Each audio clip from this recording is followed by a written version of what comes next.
അപ്പോൾ ഗോയ്സ് നമ്മളുടെ ഇന്ത്യ നേപ്പാൾ ഭൂട്ടാൻ യാത്രയുടെ നമ്മുടെ സ്കൂട്ടർ യാത്രയുടെ 40ാമത്തെ എപ്പിസോഡാണ് കേട്ടോ. അപ്പോൾ ഗോവയിൽ കയറിയിട്ട് ഇപ്പോൾ ഏകദേശം ഒരാഴ്ചയോളമായിട്ടുണ്ട്. നമ്മൾ ഗോവയിൽ ഫസ്റ്റ് പാലോലം എന്ന് പറഞ്ഞ സ്ഥലത്തേക്കാണ് പോയത്. പാലോലമിൽ നമ്മൾ ഒരു ദിവസം സ്റ്റേ ചെയ്തുള്ളൂ. അപ്പോൾ അവിടെ നമ്മൾ പാലോലം ബീച്ചിലും അതുപോലെ തന്നെ ബട്ടർഫ്ലൈ ബീച്ചിലും പോയി. പിന്നെ അവിടുന്ന് മർഗാവ് എന്ന് പറഞ്ഞ സ്ഥലത്തേക്ക് വന്നു. മർഗാവിൽ നിന്ന് നമ്മൾ സലോലി ഡാം കാണാനായിട്ട് പോയായിരുന്നു, ക്യൂപ്പം ഡാം കാണാനായിട്ട് പോയായിരുന്നു, പിന്നെ അടുത്തുള്ളൊരു ചർച്ച് കാണാനായിട്ട് പോയായിരുന്നു. അപ്പോൾ അവിടുന്ന് പിന്നെ പാൻജിമിൽ വന്നായിരുന്നു. പാൻജിമിൽ മിരാമർ ബീച്ചും പിന്നെ ആ ഒരു നൈറ്റ് കസിനോകളും കാര്യങ്ങളൊക്കെ ഒന്ന് എക്സ്പ്ലോർ ചെയ്യാൻ വേണ്ടിയിട്ടൊക്കെ ഒന്ന് ഇറങ്ങിയായിരുന്നു. പാൻജിമിൽ ഒരു ഹോസ്റ്റലിൽ സ്റ്റേ ചെയ്യുകയും അവിടെ വെച്ചിട്ട് നമുക്കൊരു വളരെ മോശപ്പെട്ടൊരു അനുഭവം ഉണ്ടാവുകയൊക്കെ ചെയ്തായിരുന്നു. അപ്പോൾ അതെല്ലാം കഴിഞ്ഞ വീഡിയോസിലൊക്കെ ആയിട്ട് നിങ്ങൾ കണ്ടിട്ടുണ്ടാവും. അപ്പോൾ അവിടുന്ന് നമ്മൾ കാൻഡോലി എന്ന് പറഞ്ഞ സ്ഥലത്ത് ഹോസ്റ്റലറിൻ്റെ പ്രോപ്പർട്ടി ബുക്ക് ചെയ്തിട്ടുണ്ടായിരുന്നു. അങ്ങോട്ടേക്ക് പോയി ഇതുവരെ ഉണ്ടായ പ്രശ്നങ്ങളുടെയൊക്കെ കണ്ടിന്യൂഷൻ എന്നോണം വയറിനൊക്കെ പ്രോബ്ലം കിട്ടി, പനി ഉണ്ടായി. അങ്ങനെ കഴിഞ്ഞൊരു 3-4 ദിവസമായിട്ട് നല്ല പണികൾ കിട്ടിക്കൊണ്ടിരിക്കുകയാണ്. അപ്പോൾ ഇത് പാറ എന്ന് പറഞ്ഞൊരു സ്ഥലമാണ്. നമ്മളുടെ ബാഗ ബീച്ചിൻ്റെ ഒക്കെ അവിടെ നിന്ന് ഒരു 6-7 കിലോമീറ്റർ ഇപ്പുറത്തുള്ളൊരു സ്ഥലമാണ്. അപ്പോൾ ഇവിടെയാണ് ഞാൻ ഇപ്പോൾ സ്റ്റേ ചെയ്യുന്നത് കേട്ടോ. ഇവിടെ ഒരു ബെല്ല പെൻസാവോ എന്ന് പറഞ്ഞിട്ടുള്ള ഒരു ബഡ്ജറ്റ് ഫ്രണ്ട്ലി ഹോസ്റ്റൽ കിട്ടി. അപ്പോൾ ഇവിടെയാണ് നമ്മൾ സ്റ്റേ ചെയ്യുന്നത്. പിന്നെ അങ്ങോട്ടേക്കുള്ള കാഴ്ചകൾ നിങ്ങൾ നേരിട്ട് തന്നെ കണ്ടോ. അപ്പോൾ എങ്ങനെ വീഡിയോയിലേക്ക് പോയാലോ. കഴിഞ്ഞ 2-3 ദിവസമായിട്ട് നല്ല ലാപ്പാണ്. അപ്പം ആ വണ്ടിയുടെ പ്രശ്നവും അത് കഴിഞ്ഞിട്ടുള്ള വയറിൻ്റെ പ്രോബ്ലവും ചെറിയൊരു പനിയൊക്കെ ഉണ്ടായിരുന്നു, ചുമയും ടയേർഡും ഒക്കെ ആയിരുന്നു. ആ ഓൾഡ് വാട്ടേഴ്സ് ഹോസ്റ്റലിലത്തെ ആ ഒരു അനുഭവത്തിൻ്റെ കേസൊക്കെ ഞാൻ ഓൾറെഡി വീഡിയോ ചെയ്തിട്ടുണ്ട്. കാണാൻ താല്പര്യമുള്ളവർക്ക് ഞാൻ അതിൻ്റെ ലിങ്ക് താഴെ ഡിസ്ക്രിപ്ഷനിൽ കൊടുത്തേക്കാൻ കണ്ടു നോക്കാവുന്നതാണ്. നിങ്ങൾ ഹോസ്റ്റലൊക്കെ ബുക്ക് ചെയ്യുന്ന സമയത്ത്, ഗോവയിൽ പ്രോപ്പർട്ടി ബുക്ക് ചെയ്യുന്ന സമയത്ത് ആ ഒരു കാര്യം, പാർക്കിങ്ങിൻ്റെ കാര്യം ശ്രദ്ധിക്കുക, അല്ലെങ്കിൽ പണി കിട്ടും. എനിക്ക് കിട്ടിയ പോലത്തെ അനുഭവം നിങ്ങൾക്ക് ആർക്കും ഉണ്ടാവാതിരിക്കട്ടെ. അപ്പോൾ ഇതാണ് എൻ്റെ ബ്രേക്ക്ഫാസ്റ്റും ലഞ്ചും എല്ലാം ഇത് തന്നെയാണ്. ഒരു ഫുൾ തണ്ണിമത്തനുണ്ട്, അപ്പോൾ ഒരു ഫുൾ തണ്ണിമത്തനുണ്ട്, ഒരു ഓറഞ്ച് ഉണ്ട്, പിന്നെ അതേ ഒരു പാർലേജി ബിസ്ക്കറ്റിൻ്റെ ഇത്തിരിയുണ്ട്, ഒരു ORSൻ്റെ പാക്കറ്റ് ഉണ്ട്. ഇതെല്ലാം ഇതിനകത്താക്കാൻ പോകണാണ്.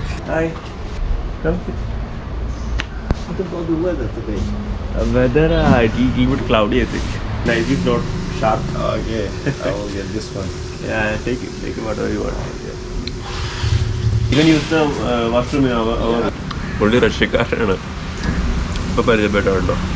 ഗുയിസ് ദേ ബെല്ല പെൻസാവോ ഹോസ്റ്റലാണ് നിൽക്കുന്നത്. ഇവിടെ എന്തായാലും ഫുഡ് കഴിക്കണം. ഞാൻ കേരള റെസ്റ്റോറൻറ്റിലും ഉണ്ടോ നോക്കിയായിരുന്നു. ഒരു ലേ ഗോവ എന്ന് പറഞ്ഞൊരു റെസ്റ്റോറൻറ്റ് ഉണ്ട്. അപ്പോൾ അത് ഓപ്പൺ ആണെങ്കിൽ നമ്മൾ അവിടെ നിന്ന് കഴിക്കും. ബാഗ ബീച്ച് അതുപോലെ തന്നെ കല്ലങ്ക്യൂട്ട് ബീച്ചൊക്കെ അവിടെ തന്നെയാണ്. അപ്പം അവിടെ എവിടെയെങ്കിലും ഒരു സ്ഥലത്ത് പോവുകയും ചെയ്യാം. ഇപ്പം മുത്ത് ഇവിടെ ഇരിപ്പുണ്ട്. ഇതാണ് മുത്തിന് കിട്ടിയ പണി. ഇത് ഞാൻ റിപ്പയർ ആക്കിയിട്ടില്ല, അതിനൊന്നുള്ള സമയം കിട്ടിയില്ല, എനിക്ക് വയ്യായിരുന്നു. എന്തായാലും ഇവിടുന്ന് പതുക്കെ നമുക്ക് ഇറക്കാം. ഗുയിസ് ഇതാണ് ഒരു ലേ ഗോവ എന്നിട്ട് സംഭവം. പക്ഷേ ഇതൊരു കാറ്ററിംഗ് സർവീസാണ്. ഇവർ ഇപ്പോൾ ക്ലോസ്ഡ് ആണ്. ഇവിടെ അടുത്ത് തന്നെയുള്ള വേറൊരു കടയിൽ കയറി ചിക്കൻ ബിരിയാണി പറഞ്ഞിട്ടുണ്ട്. ദം ബിരിയാണി 150 രൂപ എന്ന് പറഞ്ഞ് ബോർഡുണ്ട്. അപ്പോൾ കയറിയതാണ്. എനിക്കറിയാൻ പാടില്ല, നല്ലതാണ് ചിക്കൻ. അപ്പം എന്തായാലും പറഞ്ഞിട്ടുണ്ട്, നമുക്ക് ട്രൈ ചെയ്ത് നോക്കാം. അപ്പോൾ സുഹൃത്തുക്കളെ, ഞാൻ ബാഗ ബീച്ചിലെത്തി കേട്ടോ. മുടിയുള്ളവർക്കിവിടെ ഭയങ്കര ഡിമാൻഡാണ് കേട്ടോ. കാരണം മറ്റേ മുടി പിന്നിടുന്ന സംഭവമില്ലേ, അതിവിടെ പല സ്ഥലങ്ങളിലൊക്കെ ആയിട്ടുണ്ട്. ഒരു 50 രൂപ കൊടുത്തു കഴിഞ്ഞാൽ അവരത് ചെയ്തു തരും. ഇവിടെ ഒരു ജാതിക്കുള്ള ആളുണ്ട്. കാരണം വെള്ളിയാഴ്ച വൈകുന്നേരമാണ് ഈ വന്നേക്കുന്നത്. അത്യാവശ്യം നല്ല ആളുണ്ട് കേട്ടോ. നാളെ ഇതിലും തിരക്കായിരിക്കും ഇവിടെ എന്തായാലും. ഇപ്പോൾ ആ വെയിലൊക്കെ ഒന്ന് മാറിയിട്ടുണ്ട്. സൺസെറ്റിൻ്റെ സമയമായതുകൊണ്ട് ഒരു സമാധാനമുണ്ട്. അത്യാവശ്യം ആളുണ്ട് കേട്ടോ. പക്ഷെ ഞാൻ ഇതിലും തിരക്ക് പ്രതീക്ഷിച്ചായിരുന്നു. എന്തായാലും അത്രയും തിരക്കില്ല. പിന്നെ അതൊക്കെ ഷാക്കുകളാണ്. ഇങ്ങോട്ടേക്ക് ഇറങ്ങി നിൽക്കുന്നതൊക്കെ ഷാക്കുകളാണ്. ഫുള്ള് മലയാളികളാണ് കേട്ടോ. അതൊക്കെ ലുങ്കിയൊക്കെ കൊടുത്ത ആൾക്കാരൊക്കെ ഇവിടെ ഫുള്ള് മലയാളീസാണ്. നമ്മളുടെ കേരളത്തിലെ ബീച്ചിൽ പോയ അതേ അവസ്ഥയാണ്. എവിടെ നോക്കിയാലും മലയാളികളാണ്. വാ തുറന്നു കഴിഞ്ഞാൽ മലയാളമാണ് കേൾക്കുന്നത് മൊത്തം. പിന്നെ ഓൾമോസ്റ്റ് ആളുകളെല്ലാം ലുങ്കിയൊക്കെ കൊടുത്ത്. നമ്മൾ ഗോവയിൽ ഇപ്പോൾ എത്ര ബീച്ചുകൾ പോയി, ഞാൻ ഇത്രയും മലയാളികളെ കണ്ട വേറൊരു ബീച്ച് ഉണ്ടാവില്ല കേട്ടോ. അത്യാവശ്യം നല്ല നീറ്റായിട്ട് കിടക്കുകയാണ് ബീച്ച്. കാണാനൊക്കെ നല്ല ഭംഗിയൊക്കെ ഉണ്ട്. പിന്നെ ഈ ഒരു ഭാഗമൊക്കെ കാണുമ്പോൾ നമുക്ക് മറ്റേ പുതുവൈപ്പ് ബീച്ചൊക്കെ പോലെ തോന്നും. കാരണം പുതുവൈപ്പ് ബീച്ചിൽ ഇതേപോലെ കടലും കുറേ ഭാഗം ഇതേപോലെ വെള്ളമൊക്കെ ആയിട്ടും അങ്ങനെയൊക്കെ കിടക്കുമല്ലോ. ഇതാണ് ആ ഒരു ബീച്ച്. നോക്കി കറുത്ത കിടക്കുന്ന നോക്കിക്കേ, ഒന്നും അറിയണ്ട, പീസ്ഫുൾ ആയിട്ട് കിടന്നു തുടങ്ങല്. ഗുയിസിവിടെ ചെയ്യാൻ പറ്റുന്ന വാട്ടർ ആക്ടിവിറ്റീസ് ഒരുപാടുണ്ട്. ആ ഒരു ഭാഗത്തൊക്കെ ആയിട്ട് കുറേ മറ്റേ കപ്പൽ, മറ്റേ സമയമുള്ള പായ്ക്കപ്പൽ, അതൊക്കെ കാണാനുണ്ട്. വാട്ടർ ആക്ടിവിറ്റീസ് കുറേ ചെയ്യാനുണ്ട്. പിന്നെ ഈ ബോട്ടൊക്കെ ഇറക്കാൻ വേണ്ടിയിട്ട് ഇട്ടേക്കുന്നതാണ് കേട്ടോ. അതൊക്കെ നമുക്ക് എത്ര റേറ്റ് ഒന്നും എനിക്ക് അറിയാൻ പാടില്ല. പിന്നെ ഈ ഒരു ഷാക്കുകളൊക്കെ അറ്റം വരെ ഫുൾ ഷാക്കുകൾ ഓപ്പണാണ്. ഈ ബോട്ട് വെള്ളത്തിലേക്ക് ഇറക്കുന്നത് ഒരു ടാസ്ക്കാണ് കേട്ടോ. ഭയങ്കര ടാസ്ക്കാണ്. കാരണം തിര ഇങ്ങോട്ട് അടിച്ചു പിടിക്കണല്ലേ. ഇവന്മാർ കുറേ കഷ്ടപ്പെട്ടിട്ടാണ് ഇത് വെള്ളത്തിലേക്ക് ഇറക്കുന്നത് തന്നെ.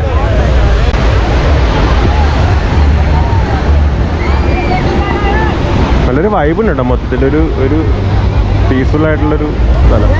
സീരുമായിട്ട് നേരെ നടന്നു കഴിഞ്ഞാൽ കല്ലങ്കോട് ബീച്ചിലെത്തും കേട്ടോ. ഇവിടുന്ന് ഒരു 1-2 കിലോമീറ്റർ നടന്നു കഴിഞ്ഞാൽ സ്ഥലത്തെത്തും. രാത്രി ആയിക്കഴിഞ്ഞാൽ നല്ല കളർഫുൾ ആയിരിക്കും, കാണാനൊക്കെ നല്ല കളർഫുൾ ആയിരിക്കും. എന്തായാലും അത്യാവശ്യം ആൾക്കാരുണ്ട് കേട്ടോ വെള്ളത്തിൽ. ഇവിടെ ഈ ഒരു ഭാഗം കഴിഞ്ഞാൽ പിന്നെ അങ്ങോട്ടേക്ക് നല്ല താഴ്ചയുണ്ട്. ആ ആൾക്കാർ നിൽക്കുന്നുണ്ടല്ലേ, അത്യാവശ്യം പൊക്കം ഉണ്ട് അവിടെ, മീൻസ് താഴ്ചയുണ്ട് അവിടെ. ഗുയിസ്, ഈ പശുക്കളെല്ലാം കൂടി രാത്രി എന്ത് ചെയ്യാന്ന് എനിക്കൊരു ഐഡിയ ഇല്ല കേട്ടോ. എല്ലാം കൂടി ബീച്ചിലുണ്ട്. എന്തോരം പശുക്കളെന്ന് നോക്കിക്കേ. പശുക്കളും കുറേ പട്ടികളും ഉണ്ട് ഉണ്ടോ. ഗുയിസ്, നമ്മൾ നടന്ന് കലങ്ങോട് ബീച്ചിലെത്തി കേട്ടോ. കലങ്ങോട് ബീച്ചിൻ്റെ അവിടുത്തെ ഷാക്കുകളാണ് കേട്ടോ അത്. ഇവിടുന്ന് ഒരറ്റം വരെ ഉണ്ട്, കുറേ ഉണ്ട്. ഇതുപോലെ സീറ്റുകൾ റെഡി ആക്കി ഇട്ടിട്ടുണ്ട് ആൾക്കാർക്ക് ഇരിക്കാനായിട്ട്. അപ്പോൾ ഗുയിസ്, ദേ നമ്മൾ കല്ലങ്കോട്ടുള്ള ഷാക്കുകളാണ് കേട്ടോ. ഇവിടെ ഒരു ഐലോഗോ കണ്ട് ഇപ്പം ഞാൻ ജസ്റ്റ് ഒന്ന് നിന്നാണ്. ഞാൻ പ്രതീക്ഷിച്ചത്രയും തിരക്കൊന്നുമില്ല കേട്ടോ ഈ ഒരു ബീച്ചിൽ. ഞാൻ കുറേ നല്ല തിരക്കുണ്ടാവും എന്ന് വിചാരിച്ചു, പക്ഷേ കാര്യമായിട്ടുള്ള തിരക്കുകളൊന്നും ഇതായിട്ടില്ല. ഗുയിസ്, പോയി ഞാനിപ്പോൾ കല്ലങ്കോട് ബീച്ചിൻ്റെ അവിടെ എത്തിയിട്ടുണ്ട്. ഞാനിപ്പോൾ ഇവിടുന്ന് റോഡിലേക്ക് കയറി ഇനി നമുക്ക് റോഡ് വഴി തിരിച്ച് നടന്ന് ബാഗയിലേക്ക് പോവാം. 2.6 കിലോമീറ്റർ, 35 മിനിറ്റ് ഉണ്ട് ഗൂഗിൾ പറയുന്നത്. 3 കിലോമീറ്ററോളം നടക്കണം നടത്താം. ഞാൻ ഗോവ വന്നതിന് ശേഷം അങ്ങനെ കാര്യമായിട്ടുള്ള നടന്നിട്ടില്ല. എല്ലാം വണ്ടിയിൽ തന്നെയാണ് കൂടുതലും ട്രാവൽ ചെയ്തേക്കുന്നത്. എന്തായാലും ഇവിടെ നടക്കാം. ഈ പട്ടികളിപ്പോൾ കാണുമ്പം ദേഷ്യമാണ്. കാരണം ഇവന്മാരെ എൻ്റെ വണ്ടി പണിഞ്ഞത് ഇവന്മാരാവാൻ നല്ല സാധ്യതയുണ്ട്. എനിക്കറിയില്ല ഇപ്പോഴും. മാത്രമല്ല ഇവന്മാർക്ക് രാത്രി സ്കൂട്ടറും ഒക്കെ കാണുമ്പോൾ ഭയങ്കര പ്രശ്നമാണ്. ഇതിപ്പോൾ നടന്നിടന്ന് റോഡിലെത്തി കേട്ടോ. ഇത് നമ്മളുടെ ആ ഒരു മെയിൻ റോഡെത്തി. ഇതൊക്കെ റെൻറ്റിന് വെച്ചേക്കുന്ന വണ്ടികളാണ്. ഇവിടെ 500 രൂപയൊക്കെ ആവും. സൗത്ത് ഗോവ ഭാഗത്തൊക്കെ ആണെങ്കിൽ ഒരു 350 400 നിങ്ങൾക്ക് കിട്ടും. ഇവിടെ കിട്ടുമായിരിക്കും കേട്ടോ, കുറഞ്ഞ പൈസയൊക്കെ കിട്ടുമായിരിക്കും, എനിക്കറിയില്ല. ഡ്രീം ക്യാച്ചറൊക്കെ ദൂരെ നോക്കി.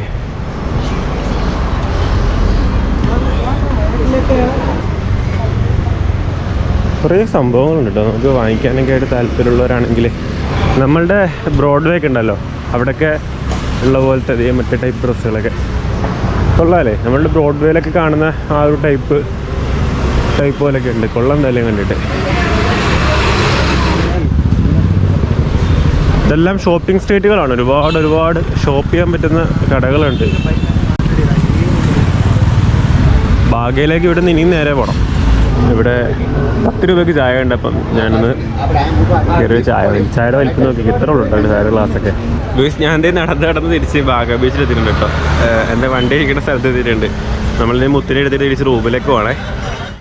അപ്പോൾ സുഹൃത്തുക്കളെ, ഞാൻ ബാഗ ബീച്ചിൽ നിന്ന് ഇറങ്ങിയിട്ട് നമ്മുടെ ഹോസ്റ്റലൊക്കെ നിൽക്കുന്ന ആ ഒരു ഭാഗത്തേക്ക് പോകാനുണ്ട്. അപ്പോൾ ഏകദേശം ഇവിടുന്ന് ഒരു 6 കിലോമീറ്റർ ഉണ്ട് നമ്മുടെ ഹോസ്റ്റലിന് അങ്ങോട്ടേക്ക്. എന്തായാലും ഗോവയിലത്തെ റോഡുകളൊക്കെ നൈറ്റ് നല്ല രസമാണ് കേട്ടോ. പ്രത്യേകിച്ച് ഈ ഒരു സിറ്റി ഏരിയയിലത്തെ റോഡുകളൊക്കെ ഫുള്ള് നല്ല കളർഫുൾ ആയിരിക്കും. 2 സൈഡിലുള്ള കടകളാണെങ്കിലും അവരുടെ ആ ഒരു റെസ്റ്റോറൻറ്റുകളാണെങ്കിലും എല്ലാം നല്ല കളർഫുൾ ആയിരിക്കും. പിന്നെ ഇവിടെ വന്ന സമയത്ത് ദീപാവലിയുടെ ടൈമാണ്. അതായത് ഫെസ്റ്റിവൽ ഓഫ് ലൈറ്റ്സ് എന്നാണല്ലോ ദീപാവലിയെ പറ്റി പറയുന്നത്. അതുകൊണ്ട് തന്നെ ഗോവയിലത്തെ പല സ്ഥലങ്ങളിലും ഇതുപോലെ ലൈറ്റ് വെച്ചിട്ടുള്ള ഒരുപാട് സംഭവങ്ങളുണ്ട്. നമ്മൾ സ്റ്റേ ചെയ്യുന്ന ഹോസ്റ്റലിൽ നിൽക്കുന്നത് പാറ എന്ന് പറഞ്ഞിട്ടൊരു സ്ഥലത്താണ്. അപ്പോൾ ഇവിടെ ഈ പറഞ്ഞ ദീപാവലിയോട് അനുബന്ധിച്ചിട്ടുള്ള ഒരുപാട് കോമ്പറ്റീഷൻസും കാര്യങ്ങളൊക്കെ നടക്കുന്നുണ്ട്. അപ്പോൾ റോഡിൻ്റെ 2 സൈഡിലും ഇതുപോലത്തെ ലാൻറ്റേൺസ് ഒക്കെ വെച്ചിട്ട് നല്ല ഭംഗിയാണ് കാണാനായിട്ട്.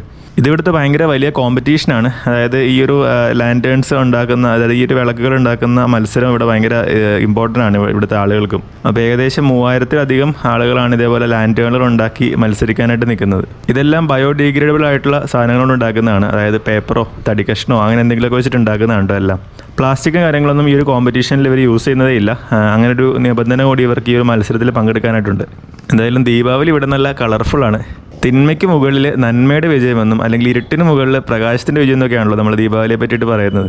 അപ്പോൾ ആ ഒരു നരകാസുരൻ എന്ന് പറഞ്ഞ ആ ഒരു കഥാപാത്രത്തെ കൃഷ്ണൻ തോൽപ്പിക്കുന്നതിൻ്റെ ആ ഒരു സെലിബ്രേഷൻസും കാര്യങ്ങളൊക്കെയാണ്. അപ്പോൾ ഇതിൻ്റെ ഹിസ്റ്ററിയിലേക്ക് ഞാൻ ഡീറ്റെയിൽ ആയിട്ട് എടുക്കുന്നില്ല, നമുക്കിതിനെപ്പറ്റി വല്ല ധാരണയൊന്നുമില്ല. എന്തായാലും ഹോസ്റ്റലിൽ എത്തിയിട്ട് ഒന്ന് ഫ്രഷ് ആയിട്ട് പിന്നെ ഇറങ്ങണം. ഈ ഒരു പ്രോഗ്രാമൊക്കെ നമുക്കൊന്ന് ഡീറ്റെയിൽ ആയിട്ട് വീഡിയോയിൽ എടുക്കാറുണ്ട്. ഞങ്ങളത് ഹോസ്റ്റലിൽ നിന്നൊന്ന് പുറത്തേക്ക് ഇറങ്ങിയാണ്. ബീച്ച് ഇവിടുത്തെ ആ ഒരു സ്ട്രീറ്റ് നോക്കിക്കാം, നല്ല ഭംഗിയാണ്.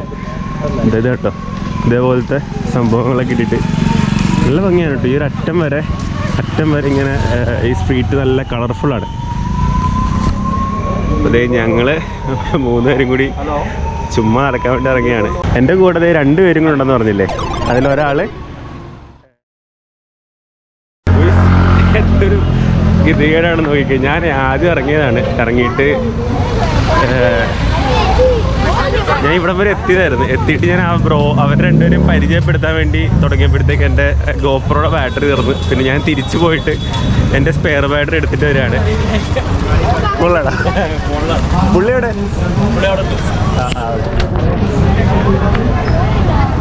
അപ്പോൾ ഇവിടെയാണ് പരിപാടി നടക്കുന്നുണ്ട്. ഇത് പാറാന്ന് പറഞ്ഞിട്ടൊരു സ്ഥലമാണ്.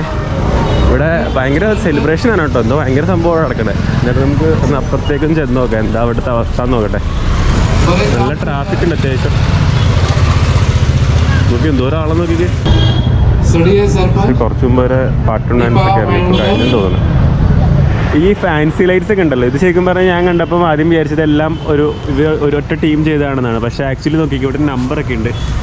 അതായത് ഇത് ഓരോ ബൾബുകളും ഓരോ ഡിഫറെൻ്റ് ആയിട്ടുള്ള ആൾക്കാർ ചെയ്തേക്കുന്നതാണ് കേട്ടോ. പക്ഷെ എല്ലാം ഡിഫറെൻ്റ് ആണ്. ഇങ്ങനെ അടുത്ത് നോക്കുമ്പോൾ നമുക്ക് മനസ്സിലാവും എല്ലാത്തിൻ്റെയും ആ ഒരു മേക്കിംഗ് സ്റ്റൈലൊക്കെ ഡിഫറെൻ്റ് ആണ്. ഇത് നോക്കിക്കേ, ഇതുള്ള ഇത് നമ്മളുടെ ചണ വെച്ചിട്ടുണ്ടാക്കിയേക്കുന്നതാണ്. ഒരു വ്യത്യസ്തതയുണ്ട്. ഫിറോസ്കോ പറയുന്ന പോലെ ഒരു വ്യത്യസ്ത ഒരു ലൈറ്റ്. ഇതങ്ങ് അറ്റം വരെ ഉണ്ട്. ഈ റോഡ് മാത്രമല്ല, ഈ റോഡും നമ്മൾ വന്ന റോഡും ഒക്കെ ഉണ്ട് കേട്ടോ. നല്ല രസമുണ്ട് കാണാനായിട്ട്. ബ്രോ നമ്മുടെ കൂടെ ഡോർമെറ്ററിയിലുള്ളതാണ്. ഹായ് ബ്രോ, ലക്നൗ ആണ് സ്ഥലം. And bro what's your name? Myself Vipin. Vipin. എനിക്കറിയാം, like I already know this is the other guy. ശരി, ഇതാണ് അടുത്ത ആൾ. ഞാൻ ഒരാളുടെ കാര്യം പറഞ്ഞിരുന്നില്ലേ, അത് ഇദ്ദേഹമാണ്. മലയാളിയാണ്, നമ്മളുടെ മലപ്പുറംകാരനാണ്. പേര് അജിത്ത് എന്നാണ്. കോളിലാണ്. വിളിച്ചോ ഷുവർ. അപ്പം ഞാൻ ഞങ്ങളിങ്ങനെ ഇവിടെ തെണ്ടി തിരിഞ്ഞ് നടക്കാം കേട്ടോ. ബോയ്സ്, ഇവിടെ ഇന്നത്തെ പ്രോഗ്രാം ഇവിടെ തീരാറായിട്ടുണ്ട്. പക്ഷേ ഈ പ്രോഗ്രാം നാളെയും കൂടെ ഉണ്ട്. ദീപാവലി വരെ ഈ പ്രോഗ്രാം ഉണ്ട്. ദീപാവലി എന്ന് പറഞ്ഞാൽ മറ്റന്നാളാണ്. നിങ്ങൾ ഈ വീഡിയോ കാണുമ്പോഴത്തേക്ക് അത് കുറേ ദിവസം കഴിഞ്ഞിട്ടുണ്ടാവും. കാരണം ഞാൻ ഡിലേ ആയിട്ടാണ് വീഡിയോസ് ഇടുന്നത്. അപ്പം നാളെ ഇവിടെ നരകാസുരനെ കത്തിക്കുന്ന പ്രോഗ്രാമൊക്കെ ഉണ്ട്. തിരിച്ചടക്കാണ്. ഹോസ്റ്റൽ ആവാറായിട്ടുണ്ട്. മറ്റേ സാധനമുണ്ട്. ഞങ്ങളിത് തിരിച്ച് ഹോസ്റ്റലിൽ കയറാൻ പോവാണ്. അപ്പോൾ സുഹൃത്തുക്കളെ, ഇന്നലത്തെ പരിപാടിയൊക്കെ കഴിഞ്ഞിട്ട് ഞങ്ങൾ റൂമിൽ വന്നവിടെ ഉറങ്ങി എണീച്ചതേ ഉള്ളൂ കേട്ടോ. സമയം ഒരു 10 മണി ആവാറായിട്ടുണ്ട്. ഞാൻ ഫുഡ് കഴിക്കാൻ വേണ്ടി ഒന്ന് പുറത്തേക്ക് ഇറങ്ങുകയാണ്. അവർ രണ്ടുപേരും ഉറക്കമെന്ന് തോന്നുന്നു. ഗോയ്സ്, ഈ ഒരു സ്ഥലം ഏതാണെന്ന് മനസ്സിലായോ? നമ്മളുടെ ഡിയർ സിന്ദഗി എന്ന് പറഞ്ഞൊരു മൂവി ഇല്ലേ, നമ്മുടെ ഷാറൂഖ് ഖാൻ്റെയും ആലിയ ഭട്ടിൻ്റെ ഒരു മൂവി ഉണ്ടല്ലോ. അപ്പോൾ അതിൽ ഈ ഒരു റോഡ് കാണിക്കുന്നുണ്ട്. 1-2 സീനുകളുണ്ട്. ആ പാട്ട് സീനിലൊക്കെ ഈ ഒരു റോഡ് കാണിക്കുന്നുണ്ട്. നല്ല ഭംഗിയുള്ള ഒരു സീനറി കൂടെ നമ്മുടെ ആലിയ ഭട്ടും അതുപോലെ ഷാറൂഖ് ഖാനും സൈക്കിൾ ഓടിച്ച് പോകുന്നൊരു സീനുണ്ട്. അപ്പോൾ ആ ഒരു സീനൊക്കെ ഷൂട്ട് ചെയ്ത് ഇവിടെയാണ് കേട്ടോ. अच्छा रूमी ओवर खत्म go करो. Arey, why? I don't know, I can't handle it too much. जो दिल ना लगे उसे क्या അപ്പോൾ ആ ഒരു സിനിമ ഇറങ്ങിയതിന് ശേഷം ഈ ഒരു റോഡിൻ്റെ പേര് തന്നെ മാറുകയും, അതായത് ഡിയർ സിന്ദഗി റോഡ് എന്നാവുകയും ഒരുപാട് ആളുകൾ ഇങ്ങോട്ടേക്ക് ഈ ഒരു സ്ഥലം അന്വേഷിച്ച് വരികയും ചെയ്യുന്നുണ്ട്. മിക്കവാറും സമയങ്ങളിലൊക്കെ നല്ല ട്രാഫിക് ബ്ലോക്ക് ഉണ്ടാവും ഈ റോഡിൽ. കാരണം ആകെ ഒരു ചെറിയ ഇടുങ്ങിയ വഴിയാണ്. പക്ഷേ ആളുകൾ കൊണ്ടുവന്നിട്ട് കാറും ബൈക്കും ഒക്കെ വഴിയിലൊക്കെ പാർക്ക് ചെയ്തിട്ട് ഫോട്ടോസ് എടുക്കാനായിട്ട് നോക്കും. അപ്പം അങ്ങനെ വരുമ്പോഴത്തേക്ക് ഇവിടുത്തെ ലോക്കലായിട്ടുള്ള ആൾക്കാർക്കും അത് ഭയങ്കര ബുദ്ധിമുട്ടാണ്. അതുകൊണ്ട് തന്നെ 1-2 സ്ഥലങ്ങളിലൊക്കെ ഫ്ലെക്സ് ഒക്കെ എഴുതി വെച്ചിട്ടുണ്ടായിരുന്നു, ഇവിടെ വണ്ടികൾ പാർക്ക് ചെയ്യാൻ പാടില്ല എന്നും പറഞ്ഞിട്ട്. എന്തായാലും ഇങ്ങനത്തെ സിനിമ ഷൂട്ടിംഗ് ലൊക്കേഷനുകളൊക്കെ അന്വേഷിച്ചു നല്ലതാണ്. പക്ഷേ ബാക്കിയുള്ള ആളുകൾക്ക്, അതായത് അവിടുത്തെ ലോക്കൽസിന് ഒരു തരത്തിലും ബുദ്ധിമുട്ടുണ്ടാകാത്ത രീതിയിൽ വേണം നമ്മൾ ആ ഒരു സ്ഥലത്ത് പോകാനായിട്ട് കേട്ടോ. എന്തായാലും ഞാൻ വണ്ടി സ്റ്റോപ്പ് ചെയ്തൊന്നുമില്ല, ഞാൻ ജസ്റ്റ് പാസ് ചെയ്ത് ആ ഒരു സ്ഥലത്തോടെ പോവുകയാണ് ചെയ്തത്. അപ്പോൾ ഈ ഒരു റോഡെന്ന് പറയുന്നത് പാറ എന്ന് പറഞ്ഞൊരു സ്ഥലത്താണ്. ഞാൻ സ്റ്റേ ചെയ്യുന്ന ഹോസ്റ്റലും ഇവിടെ അടുത്ത് തന്നെയാണ് കേട്ടോ. അപ്പോൾ ഗോയ്സ്, നോർത്ത് ഗോവയിൽ വന്നു കഴിഞ്ഞാൽ നല്ല മലയാളി ഫുഡ് കഴിക്കാൻ പറ്റുന്ന ഒരു സ്പോട്ടാണ് ഈ കാണുന്ന ലേ ഗോവ എന്ന് പറഞ്ഞിട്ടുള്ള ഈ ഒരു റെസ്റ്റോറൻറ്റ്. ആക്ച്വലി അവരൊരു കാറ്ററിംഗ് സർവീസാണ്. അതായത് നമ്മുടെ നാട്ടിൽ നിന്ന് വരുന്ന ടൂർ പാക്കേജുകളും കാര്യങ്ങളൊക്കെയാണ് ഇവർ മെയിനായിട്ട് ഏറ്റെടുത്ത് ചെയ്യുന്നത് കേട്ടോ. അപ്പോൾ അതിപ്പോൾ 50 പേരാണെങ്കിലും 100 പേരാണെങ്കിലും 200 പേരാണെങ്കിലും അവർക്ക് അതിനുള്ള സ്പേസും ഫുഡ് കൊടുക്കാനുള്ള കപ്പാസിറ്റിയും കാര്യങ്ങളെല്ലാം ഉണ്ട്. എന്തായാലും ഈ ഒരു റെസ്റ്റോറൻറ്റ് കണ്ടതിന് ശേഷം ഞാൻ വേറെ എങ്ങും പോയി ഫുഡ് കഴിക്കേണ്ടി വന്നിട്ടില്ല. ഇവിടെ തന്നെയാണ് കേട്ടോ 3 നേരം ഫുഡ് കഴിക്കാനായിട്ട് വരുന്നത്. പിന്നെ ഫുഡ് നല്ല അടിപൊളിയാണ്, ഒന്നും പറയാനില്ല. ഇവിടെ ഈ ഗോവ ഏരിയയിലൊക്കെ വന്നു കഴിഞ്ഞാൽ നമ്മളുടെ ടൈപ്പ് ഫുഡ് കിട്ടുക എന്ന് പറയുന്നത് കുറച്ച് പാടാണ്. ഈ ഒരു ട്രിപ്പിൽ കിട്ടാൻ സാധ്യതയില്ലാത്ത ഒരുമാതിരിപ്പെട്ട എല്ലാ ഫുഡുകളും എനിക്ക് ഇവിടെ നിന്ന് കിട്ടുക കേട്ടോ. പിന്നെ ഇവിടുത്തെ ആ ഒരു ചേട്ടന്മാരാണെങ്കിലും എല്ലാവരും നല്ല കമ്പനിയാണ്. അത്യാവശ്യം നല്ല സഹകരണമുണ്ട് അവരുടെ. പിന്നെ നമ്മൾ ഗ്രൂപ്പായിട്ടൊക്കെയാണ് വരുന്നതെങ്കിൽ നിങ്ങൾക്ക് എന്ത് ഫുഡാണ് വേണ്ടത് അത് ഇവർ നേരത്തെ വിളിച്ച് ഓർഡർ ചെയ്ത് കഴിഞ്ഞാൽ ഇവർ പ്രിപ്പയർ ചെയ്ത് കൊടുക്കും. ഞാൻ ഇവരുടെ കോൺടാക്ട് നമ്പർ ഈ വീഡിയോയുടെ ഡിസ്ക്രിപ്ഷനിൽ കൊടുത്തേക്കാം. അതുപോലെ തന്നെ ഈ ഒരു സ്ഥലത്തിൻ്റെ എക്സാക്ട് ലൊക്കേഷൻ കൂടി ഞാൻ പിൻ ചെയ്ത് വെച്ചേക്കാം കേട്ടോ ഡിസ്ക്രിപ്ഷനിൽ. എന്തായാലും ഈ ഒരു ബാഗ ബീച്ച്, അഞ്ജുന ബീച്ച് അല്ലെങ്കിൽ ഈ മപ്പൂസ ഈ ഒരു ഭാഗത്തേക്കൊക്കെ വരുന്ന ആളുകൾ എന്തായാലും ഒന്ന് ട്രൈ ചെയ്ത് നോക്കുക. കഴിഞ്ഞ 2-3 ദിവസമായിട്ട് ഫുഡ് കഴിക്കുന്ന ലേഗോവ എന്ന ഒരു സ്ഥാപനത്തിൻ്റെ ഓണർ അദ്ദേഹമാണ്. Hi bro. ഹായ്, പേരെങ്ങനെയാ? അസീർ. ഞങ്ങൾ കോഴിക്കോടാണ് സ്ഥലം അല്ലേ? കോഴിക്കോട്ടുകാരനാണ്. അപ്പോൾ എത്ര പേര് വരെ നമുക്ക് മാക്സിമം എടുക്കാൻ പറ്റും? അങ്ങനെ ഉണ്ടോ? അങ്ങനല്ല, നമ്മൾ എത്ര പേര് വന്നാലും അവർക്ക് വേണ്ടിയിട്ടുള്ള ഫുഡ് റെഡിയാക്കി കൊടുക്കും. ഫുഡ് റെഡിയാക്കും, റൂംസ് റെഡിയാക്കും, ട്രാവലിംഗ് റെഡിയാക്കും, അതിന് കൂടെ ഗൈഡ് റെഡിയാക്കും. ഒരു മലയാളി ഗൈഡ് ഉണ്ടാവും. അതെ, എല്ലാ കാര്യങ്ങളും. അപ്പോൾ ഓക്കെ. ഞാനിവിടെ സ്റ്റേ ചെയ്യുന്ന ഈ ഒരു ഹോസ്റ്റൽ ഉണ്ടല്ലോ, ഇതിനടുത്ത് ഞാൻ പറഞ്ഞില്ല, നമ്മൾ ഇന്നലെ പോയില്ലേ, ഒരു പ്രോഗ്രാമിന് പോയിരുന്നില്ലേ. അപ്പോൾ അവിടെ ഇന്നാണ് ശരിക്കും മെയിൻ ആയിട്ടുള്ളൊരു പരിപാടി. ഈ നരകാസുരനെ കത്തിക്കുക എന്നുള്ളതാണ് ഈ ഗോവയിലത്തെ ഏറ്റവും വലിയ ദീപാവലി ആഘോഷങ്ങളിലൊന്ന്. ഈ ഒരു സ്ട്രീറ്റൊക്കെ ഇന്നലെ എന്ത് രസമായിരുന്നു കാണാനായിട്ട്. ഇപ്പോൾ ഇവർ ഫുൾ അഴിക്കാനുണ്ട്, വേണ്ട അവർ ഫുൾ അഴിച്ചുകൊണ്ടിരിക്കുകയാണ്.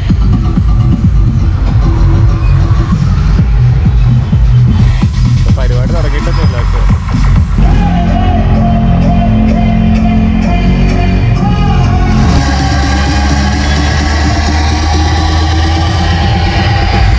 പോലീസുകാരോ ഡ്യൂട്ടിക്കുണ്ട്. നമ്മളുടെ പ്രോപ്പർട്ടിയൊക്കെ, അതായത് നമ്മുടെ ഹോസ്റ്റലൊക്കെ ആ ഒരു റോഡാണ്. അല്ല, ഒരുപാട് പോലീസുകാരുണ്ട് ഇവിടെ.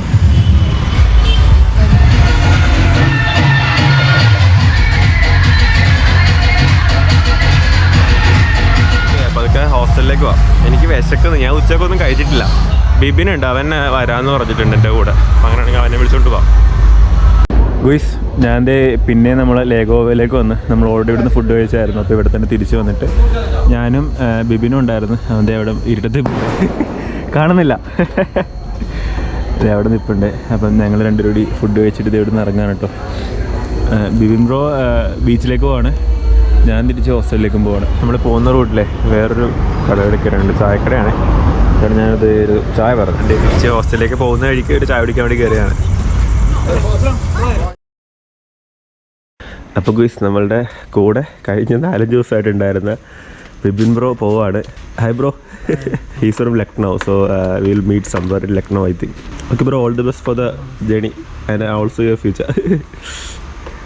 ഇത് നമ്മുടെ ബെല്ല പെൻസാവോ ഹോസ്റ്റലാണ് കേട്ടോ. അപ്പോൾ ഗുയ്സ്, ഈ ഒരു വീഡിയോയുടെ വൈൻഡപ്പ് ചെയ്തേക്കാൻ കേട്ടോ. ഞാനിപ്പോൾ ഒന്ന് പുറത്തേക്ക് ഇറങ്ങാൻ വേണ്ടി നിൽക്കുകയാണ്. ഇനി അങ്ങോട്ടേക്കുള്ള കാഴ്ചകൾ അടുത്ത എപ്പിസോഡിൽ കാണിക്കാം കേട്ടോ. കാരണം ഇപ്പോൾ തന്നെ ഈ ഒരു വീഡിയോ കുറച്ചായിട്ടുണ്ടാവും. അപ്പോൾ ഇത് കഴിഞ്ഞിട്ട് ഇപ്പോൾ അഞ്ജുന ബീച്ചൊക്കെ പോകാനുണ്ട്, ഗേറ്ററും ചപ്പോര ഫോട്ടൊക്കെ പോകാനുണ്ട്. ത്രോട്ടിന് ഇൻഫെക്ഷൻ ആയിട്ടുണ്ട്, സൗണ്ടില്ല, ഭയങ്കര ബുദ്ധിമുട്ടാണ് സംസാരിക്കാനായിട്ട്.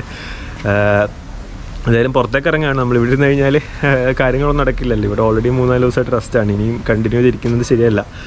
നമ്മളുടെ ട്രാവലിങ്ങും ട്രിപ്പും കാര്യങ്ങളൊക്കെ എന്തായാലും കണ്ടിന്യൂ ചെയ്യണം. അപ്പോൾ ഞാൻ എന്തായാലും ഇവിടുന്ന് ഇപ്പോൾ ഇറങ്ങുകയാണ്.